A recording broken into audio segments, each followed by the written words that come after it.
Армысыздар, құрметті қазақ елі.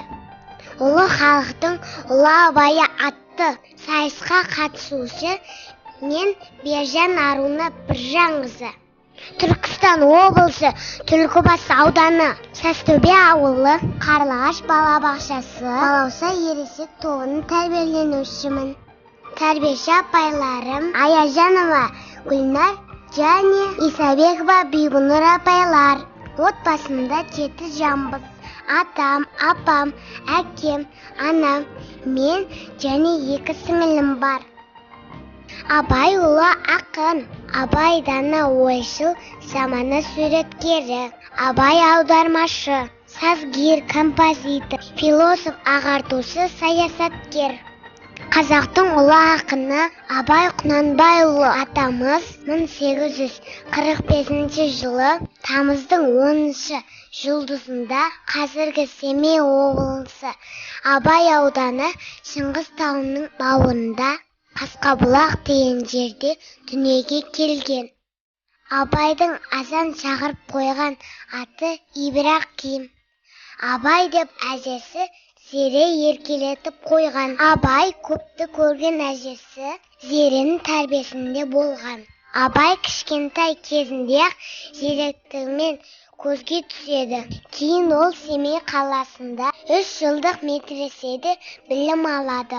Абай 10 жасында мұсылманша оқып, хат таныған. Абай 15 жасында әкесіне көмектесіп, ел билігіне араласады.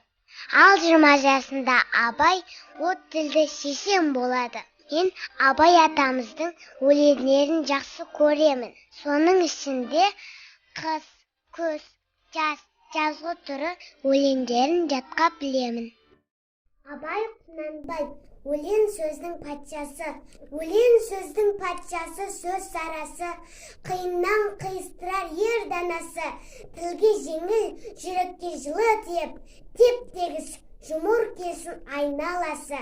Өтен сөзбен болғанса сөз арасы, ол ақынның білімсіз бишарасы.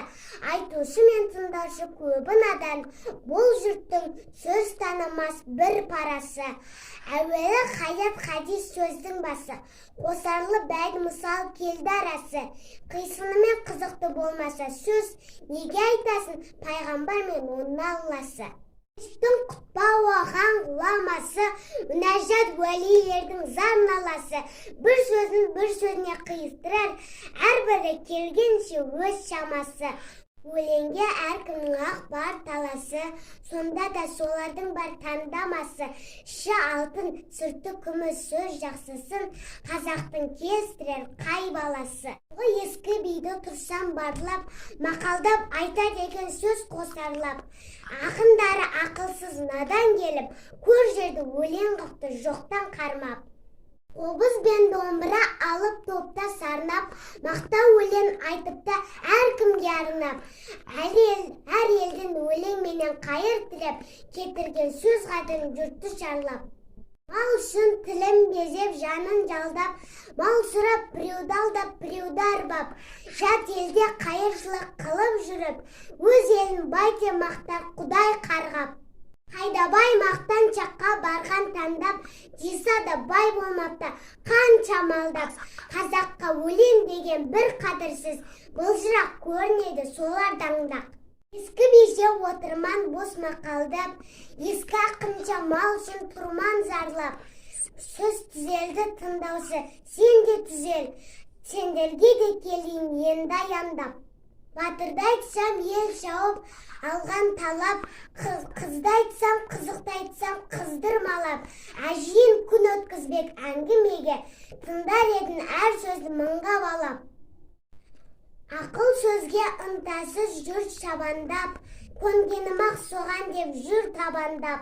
Кісімсіген жеп кетер білімсіз көп, жіберсем өккелеме көп жамандап. Ұмсап ұят ар намыс сабыр талап, бұларды керек қылмас ешкім қалап.